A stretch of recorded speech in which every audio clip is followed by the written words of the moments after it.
اللہ الرحمن الرحیم عن ابی ہریرہ رضی اللہ تعالی عنہ من سرہ ان یستجیب اللہ لہ عند الشدائد فلیکثر الدعاء فی الرخاء۔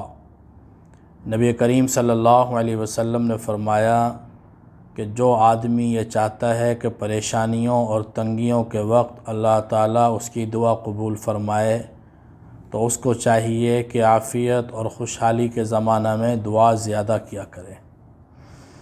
عام طور پر ہمارے ہاں دیکھا یہ جاتا ہے جب انسان پریشانی میں ہوتا ہے تو اللہ رب العزت کی طرف متوجہ ہوتا ہے۔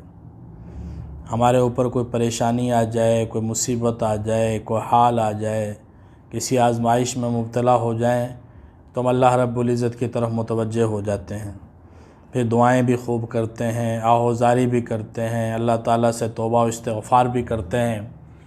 لیکن جیسے ہی وہ پریشانی ختم ہوتی ہے تو پھر ہم بے فکرے ہو جاتے ہیں اور مستغنی ہو جاتے ہیں۔ اللہ رب العزت کو یہ بات بہت پسند ہے کہ کوئی انسان خوشحالی کے زمانے میں اور عافیت کے زمانے میں اللہ تعالیٰ سے دعائیں مانگے۔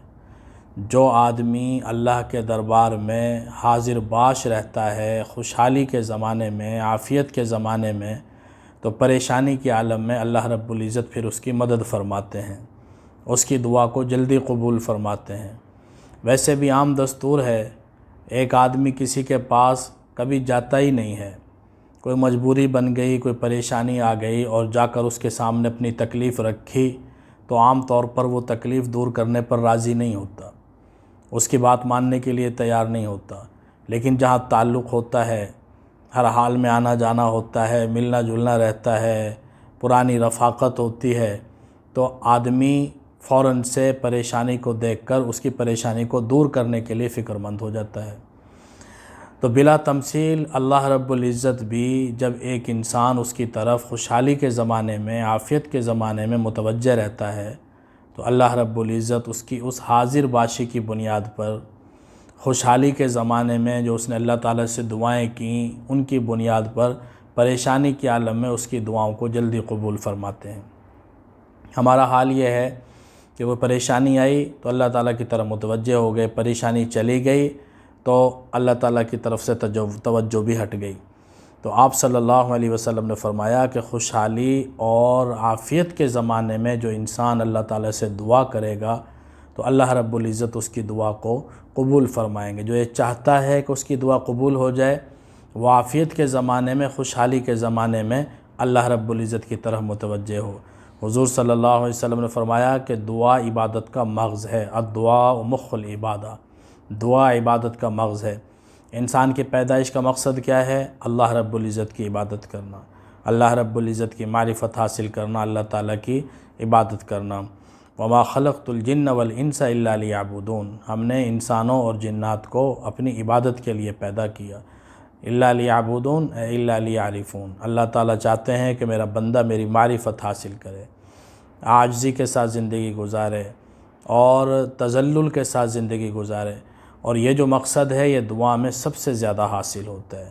جب انسان اللہ تعالیٰ کی طرف متوجہ ہوتا ہے، دعا کرتا ہے، تو دعا ہماری محض خواہشات کے پورے ہونے کا نام نہیں ہے، ہماری ضروریات کے پورے ہونے کا نام نہیں ہے۔ اللہ رب العزت کے ہاں یہ بہت بڑی عبادت ہے۔ ہم اس کو محض اتنا درجہ دیتے ہیں کہ ہماری کوئی ضرورت ہے، کوئی پریشانی ہم اللہ سے مانگ لیں، ہم اس کو عبادت سمجھتے نہیں ہیں، جبکہ اللہ رب العزت کے دربار میں بہت بڑی عبادت شمار کی جاتی ہے۔ اور اللہ رب العزت کی رحمتوں کا تو کوئی ٹھکانہ نہیں ہے، ان کی سے کوئی حد و حساب نہیں ہے۔ اللہ تعالیٰ سے جو آدمی جتنا زیادہ مانگتا ہے اللہ تعالیٰ اس سے اتنا ہی زیادہ راضی ہوتے ہیں، بلکہ جو نہ مانگے تو اللہ تعالیٰ اس سے ناراض ہوتے ہیں، اور جو مانگتا ہے تو اللہ تعالیٰ اس کو عطا فرماتے ہیں۔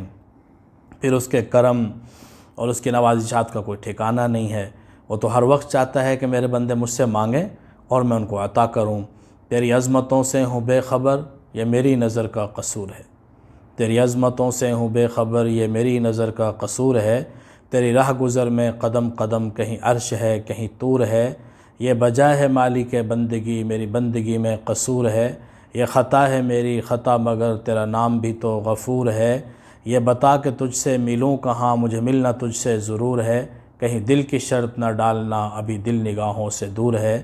ہمارے دل اور ہماری نگاہوں کا آپس میں ربط نہیں ہے، ہم اللہ رب العزت کے دربار میں حاضر باش نہیں رہتے، اللہ تعالیٰ کے ساتھ مستقل بنیادوں پر ہمارا رابطہ نہیں رہتا، اس لیے دوری ہو جاتی ہے، دلوں پر حجاب پڑ جاتے ہیں، پردے پڑ جاتے ہیں۔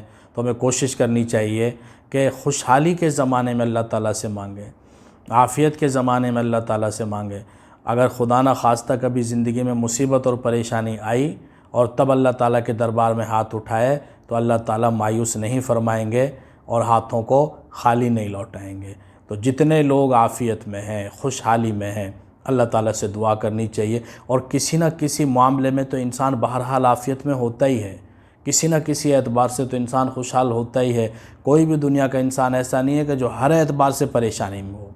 اگر مالی پریشانی ہے تو صحت اس کی ٹھیک ہے، اگر صحت کی پریشانی ہے تو مالیات کا معاملہ ٹھیک ہے، خدا نہ خواستہ یہ دونوں ٹھیک ہیں تو گھر میں عزت کے مسائل کا کوئی مسئلہ نہیں ہے، اور اگر یہ تینوں مسائل اور دشواریاں ہیں، اللہ تعالیٰ نے بیٹے بیٹیاں دے رکھی ہیں، کوئی نہ کوئی چیز اللہ رب العزت کی طرف سے انسان کو ایسی ملی ہوتی ہے کہ جو انسان کے لیے بہت بڑی عافیت ہوتی ہے، بہت بڑی انسان کے لیے خوشحالی ہوتی ہے۔ تو اس کا تصور کر کے، اس کا خیال کر کے اللہ تعالیٰ سے مانگا جائے۔ جب مستقل بنیادوں پر اللہ تعالیٰ کے ساتھ تعلق رہے گا تو اللہ تعالیٰ پریشانی کے عالم میں ضرور دعاؤں کو قبول فرمائیں گے، بلکہ اللہ تعالیٰ تو چاہتے ہیں میرا بندہ ہمیشہ میرے سامنے آہوزاری کرے، میرے سامنے روئے، گڑ گڑائے۔ اسی وجہ سے تو مسلمانوں کے اوپر آزمائشیں آتی ہیں، پریشانیاں آتی ہیں۔ جلال الدین رومی رحمہ اللہ نے بڑی پیاری مثال بیان فرمائی کہ کافروں کو دیکھتے ہیں تو ان کے پاس خوشحالی ہے، قہر تو یہ ہے کہ کافر کو ملے حور و قصور اور بیچارے مسلمان سے فقط وعدہ حور۔ ہم دیکھتے ہیں پوری دنیا کے کافر خوشحال ہیں، ان کے پاس نعمتیں ہیں، فراوانی ہے، خوشحالی ہے، اور زندگی ان کے علاقوں میں، ان کے ملکوں میں ناشتی ہوئی نظر آتی ہے، وہ لوگ خوش نظر آتے ہیں، ان کا لباس اچھا، ان کے کھانے پینے اچھے، ان کی رہائشیں اچھی، تو ہر اعتبار سے زندگی وہاں رقص کرتی ہوئی نظر آتی ہے، وہ لوگ خوش نظر آتے ہیں۔ لیکن مسلمانوں کے اندر اکثر مشکلات ہیں، تکلیفیں ہیں، پریشانیاں ہیں۔ تو اس کی کیا وجہ ہے کہ ایک طرف نہ ماننے والے منکرین اور کفار، دوسری طرف ماننے والے وہ آزمائش کا شکار ہیں، مصیبتوں میں پڑے ہوئے ہیں۔ تو حضرت جلال الدین رومی رحمہ اللہ نے مثال سے بات سمجھائی، اور کیا خوب سمجھائی۔ فرمایا کہ چیل اور کوے، ان کو آزاد فضاؤں میں گھومنے کے لیے آزاد چھوڑ دیا جاتا ہے۔ آپ نے کبھی نہیں دیکھا ہوگا کہ کسی نے چیل کوے کو پنجرے میں رکھا ہو، ان سے محبت کی ہو، بچوں کے کھیلنے کے لیے ان کو پنجروں میں پالنے کی کوشش کی ہو، کبھی کوئی ایسا نہیں کرتا۔ لیکن طوطا، مینا، خوبصورت پرندے، ان کو پنجروں میں رکھا جاتا ہے، ان کو چھیڑا جاتا ہے، ان سے ٹیں ٹیں کروائی جاتی ہے۔ تو کیونکہ وہ انسان کو اچھے لگتے ہیں۔ تو جو چیل کوے ہیں جن سے کوئی محبت نہیں ہے وہ فضاؤں میں آزاد پھر رہے، اور جن سے محبت ہے، خوبصورت پرندے ہیں، ان کو قید کیا ہوا ہے۔ تو اللہ رب العزت کے نزدیک ایمان والوں کا بڑا مقام اور مرتبہ ہے۔ اللہ تعالیٰ ایمان والوں سے محبت کرتے ہیں، ایمان والوں کو پسند کرتے ہیں۔ تو اللہ تعالیٰ چاہتے ہیں کہ آہوزاری کریں، ان سے ٹیں ٹیں کروائی جاتی ہے، جس طرح ان پالتو پرندوں سے ہم ان کو چھیڑ چھاڑ کرتے ہیں۔ تو اللہ تعالیٰ آزمائشیں بھیج دیتے ہیں، تکلیفیں بھیج دیتے ہیں کہ میرا بندہ روئے گا، گڑ گڑائے گا، مجھ سے دعائیں مانگے گا، اللہ رب العزت کو اچھا لگتا ہے۔ اور رہی بات دنیا کی، تو یہ زندگی گزر جانے والی ہے۔ دنیا سجن المومن و جنت الکافر، مسلمان کے لیے قید خانہ ہے، کافر کے لیے جنت ہے۔ اللہ کے نبی نے فرمایا کہ اللہ رب العزت فرماتے ہیں، حدیث قدسی ہے، اگر اس پوری دنیا کی مچھر کے پر کے برابر بھی میرے نزدیک کوئی قدر و قیمت ہوتی، میں کافروں کو پانی کا ایک گھونٹ پینے کے لیے نہ دیتا۔ تو یہ دنیا کی زندگی بہرحال گزر جائے گی۔ تو ایمان والوں پر آزمائشیں آتی ہیں، تکلیفیں آتی ہیں، پریشانیاں آتی ہیں، کیوں کہ بندے اللہ کی طرف متوجہ ہوں، اللہ رب العزت سے مانگیں، آہوزاری کریں، گڑ گڑائیں۔